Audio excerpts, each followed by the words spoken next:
recently spent some time volunteering at Meadow Park in the North Little Rock School District. And while I was there, one of the kiddos had a question for meteorologist Melinda Mayo.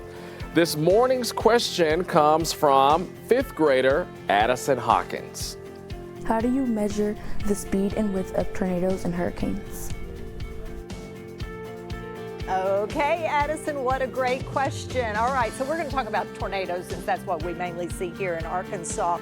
Good question, because you think, okay, if you put an instrument out there to measure it, well, you don't know where to put it, first of all, because they're so unpredictable. And if you did put it out there, it would get blown away, right? So you can't do that. So the first thing we look at after a tornado has hit, Doppler radar gives us an idea of the strength of the winds. It also tells us about the path, but you really got to go out there, and that's when we talk about National Weather Service teams going out to look at the damage. So this was the Colony West Kroger Shopping Center. This is where I was during the March 31st tornado. So you look at, okay, this tornado flipped cars.